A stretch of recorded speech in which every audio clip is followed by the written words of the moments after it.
welcome to another one-handed SonicLAB. Yes, still got the cast on, hopefully that's coming off soon. Today we're looking at not this collection of instruments, but the brand new Arturia AudioFuse 16Rig.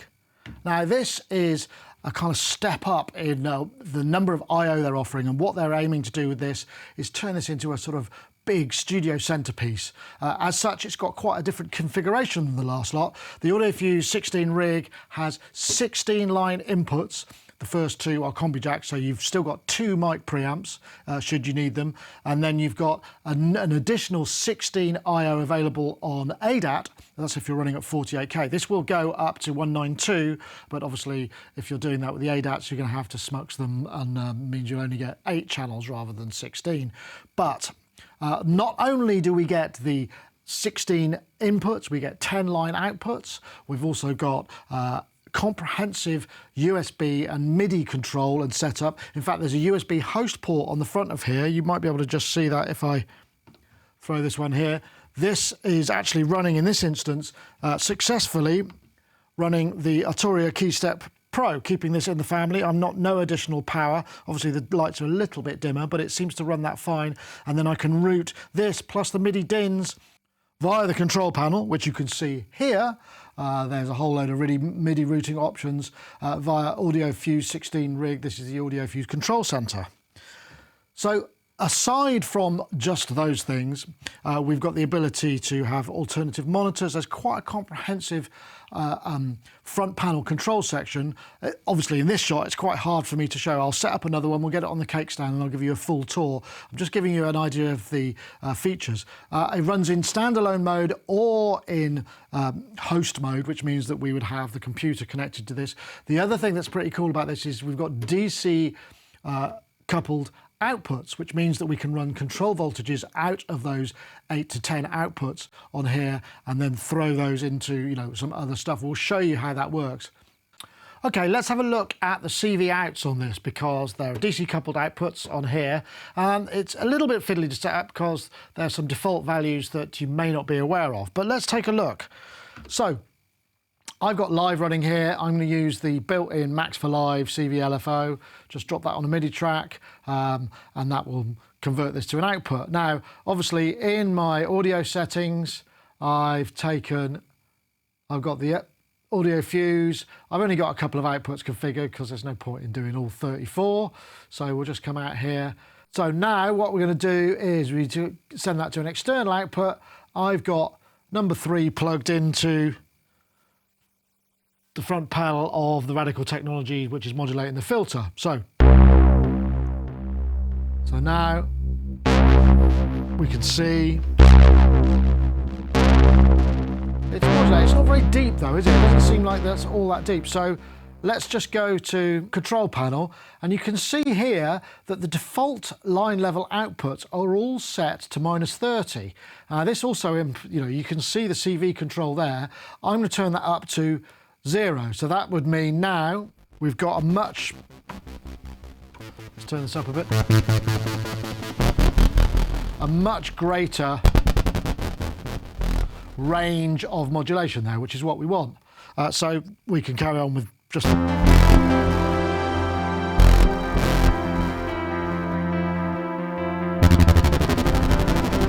can mess around with this.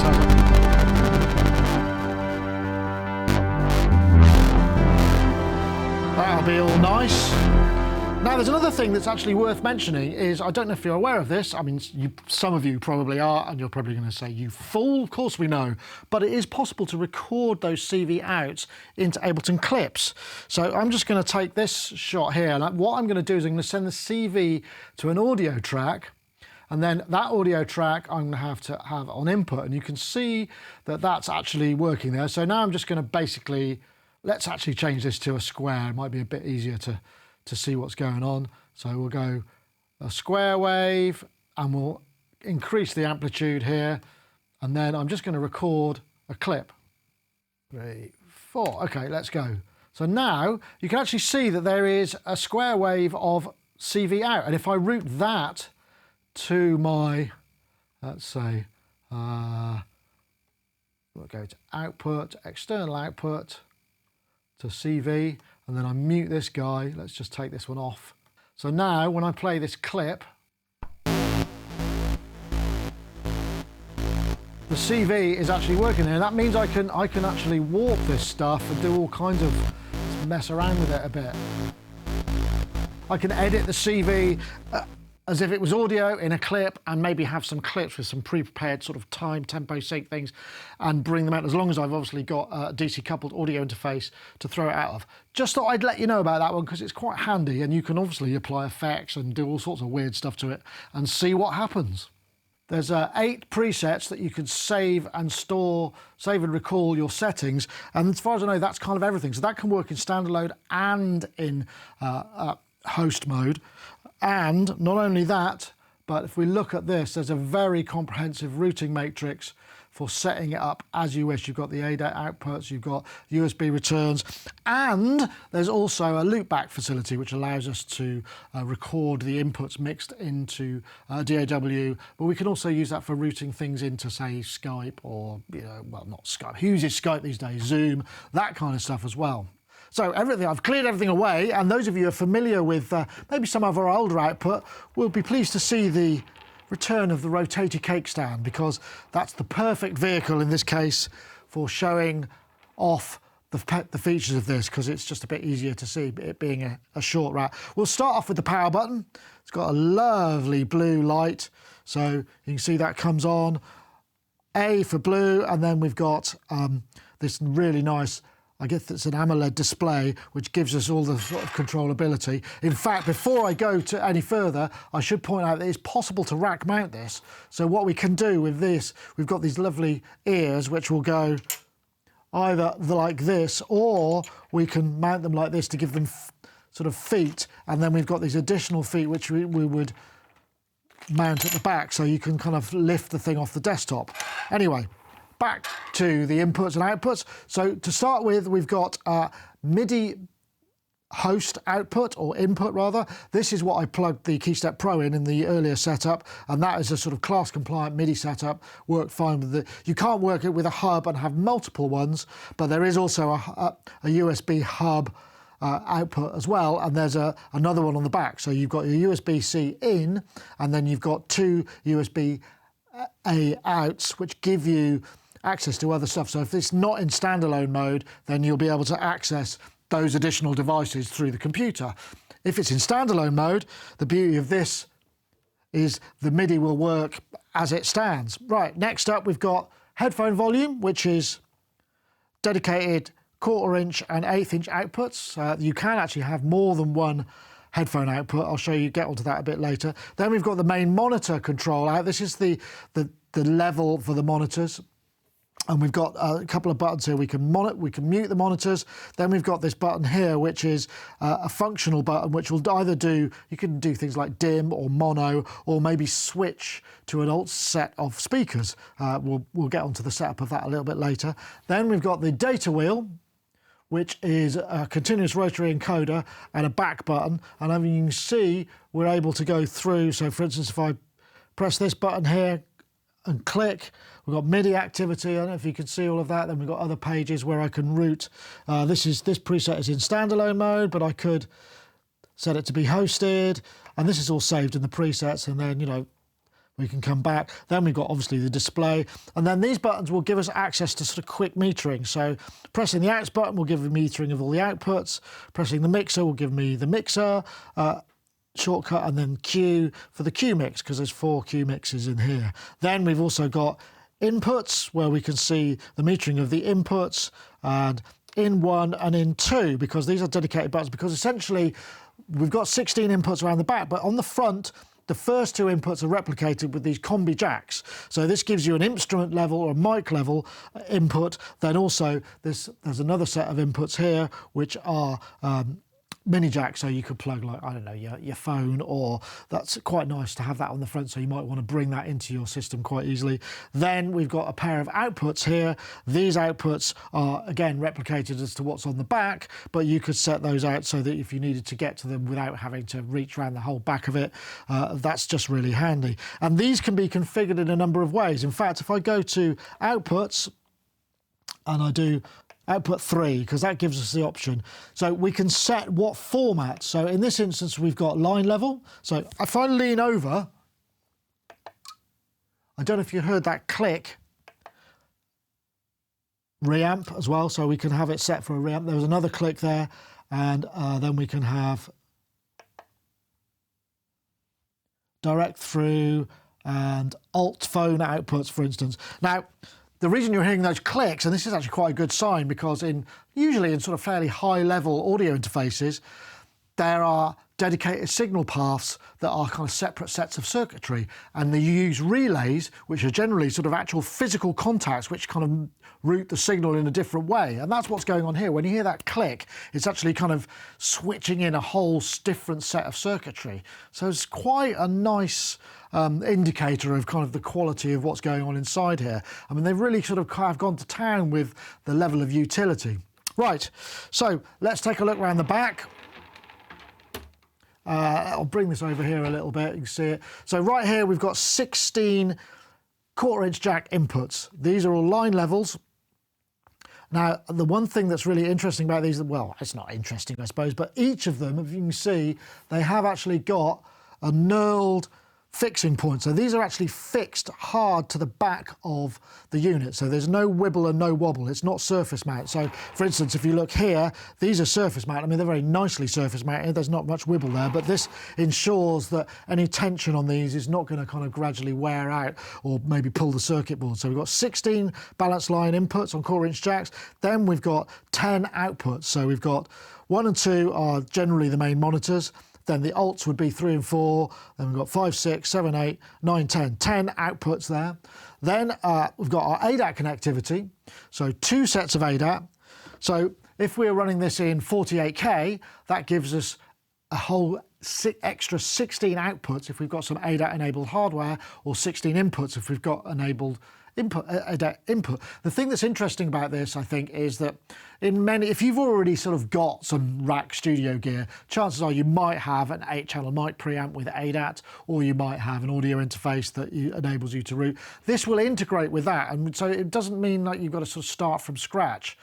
Obviously, these will only work at 48 up to 48. If you want to go higher, then you have to mux them, which means that you would use 2 sets of connectors to, say, a 96K audio interface. Also, word clock in and out, very useful for a solid clock, so you keep the whole clocks sorted out on your entire system on BNCs. There's also a clock output, which will give you an actual physical clock output, so you can drive analog kit. And then we've got 2 MIDI outs, which are independently addressable, a MIDI in, and another USB hub port, and then finally the USB-C connection here. I should actually point out, I'll just grab them. It comes with a couple of very fetching, nicely sort of cloth bound. There's a USB to USB-C here, but there's also a USB, flat USB to adapter as well. Finally, we have a lockable mains connector, which is nice. You see these on the kit that, so it's not going to fall out in the middle, and then you're in the middle of a session, you have to scrabble behind your rack if you've got it. So that's a lockable power supply, which is actually, I think I'd like to see more things with that, but it's a nice little touch. Okay, so let's get into a couple of the other features. I've got the main software up here, which is the AudioFuse Control Center. What I'm going to do is I'm just going to bring in I've got a ribbon mic here. So what I'm going to do is I'm just going to set up the level here. I've go to my analog input. In fact, if I come to here first, we might just be able to see this. I can press the N1 button. That gives me access directly to the front panel. So I can bring the gain up. 1, 2, 1, 2. So I'm at maximum gain, 55, which is plenty, certainly for this. I would say I'm not hearing any background noise, and this is full gain, and this is only one of the mic preamps. Ribbons do need quite a lot of gain, and quite often at the top end you're starting to hear a little bit of hiss, a bit of self noise of the mic amps. I'm really not hearing any of that, so that's a good start. So if we just go to the MIDI screen, we can actually map all of these parameters, and they can be CCs, they can be notes, we can set the channel. In this instance, this knob is actually mapped to volume of channel 1, and it doesn't actually show up on the mapping page, but if I switch back to the mixer, now I've got just map. It's really that simple. If we go back to here, we've got quite a lot of stuff that we could do here. So we can, MIDI configuration, this is standalone mode. We've got here, we can take the mix control, disable it, we can take it from the DIN. In this case, I'm taking it from the MIDI host, which is in fact plugged in here. This is the keystep 37, just plugged into the MIDI host. We're in standalone MIDI mode, and we can route the MIDI to ins and outs, so DIN 1, DIN 2, then we've got sync as well, so we could take maybe a clock coming from DIN and output that to the sync. Then we've got MIDI activity, so you can see here I've got MIDI coming from the host and it's going out to all of those outputs. But these are all mappable, so it's entirely possible you could have a setup where, you know, you've essentially got a sort of live mix, and if you've got something like, I don't know, an APC or, you know, something with a lot of control to it, this is where I think the Learn would be better, because certain MIDI controllers have fixed assignments, and so you have to sort of type them all in individually for each of these rather than just do a regular Learn mode. There's no sort of right click for MIDI Learn, which would have been really nice. Maybe they can add that in a future upgrade. Right, so let's just have a listen to audio throughput, and what I'm going to do is I'm going to use the ribbon mic again. So I'll come to the input on Ableton. I'm just going to get that into auto mode, so that's now coming through. This is listening to the source, and then this will be listening to the return, and you can start to hear the sort of doubling that's happening there. So 32 samples is pretty low. We start to bring it up, we get a bit more combing, and then up to 1024, that's the sort of latency. So if I just switch back to the lav mic, this rather than this, what I'm trying to say is I'm not hearing any of that glitching and crunching, even down to 32 samples. Ordinarily, or I have heard it on this is an M1 MacBook Pro 13-inch. I have heard it glitch when I've set it at the lowest possible latency. So it feels like the driver efficiency is actually very good, and you know, you could work with it with monitoring. But then of course, you know, there's no reason why you wouldn't be able to just use the Q-Mix and the routing to be able to set it up however you wish in terms of the monitoring that you want to hear. So I think if you're looking to expand your studio I/O, this is actually not bad. And if you've already got some ADAT expansions, this will plug straight in. So, you know, out of the box, we're talking 16 inputs. Yeah, only 2 mic preamps, but for a lot of us, we perhaps don't need 8 mic preamps. And if we did, I suppose we could always just look into maybe an ADAT expansion port and plug that in. This would still represent the monitor control and the, you know, the kind of always plugged in synth setup. I mean, if you've got a couple of affordable 8-channel ADAT IOs, that gives you another 16 IO. Something like the ADA 8000 from Behringer's, only a couple of £100, 300 quid. So, you know, plus the 16 in and the 10 outs, you would have a lot of connectivity there at a reasonably affordable price. I like the fact that they've pitched this. They sort of know exactly where it sits. They haven't gone too expensive. They've kept the features to a minimum, but the whole thing is configurable as, you know, from the front panel. You don't have to have a computer. I like the fact that we've got MIDI host and we've got those features. Lots of nice little features in there that really help. The reamping outputs, we didn't really get into that, but again, it's quite hard for me to demonstrate anything with guitars. I think there's a lot of options here. So a good sound studio piece of kit, but also if you're playing out live, having those 10 outputs and additional inputs, you could actually have your entire rig. If you're playing a few keyboards, maybe you're using the computer as well, some virtual instances, some playouts, you can send various submixes, various different things across the stage. I mean, it would be nice. I mean, I know some of the higher end RME stuff has a USB port for actually recording directly from the unit. Wouldn't that be good? But I suspect that's probably going to up the ante a little bit more. And as I said earlier, imagine having EQ and dynamics in standalone mode on every channel, but again, that's going to be a lot more price. If you've got a half-decent computer, then you can process all that stuff in real time, and there really is very little latency on a throughput, and it seems like very efficient drivers.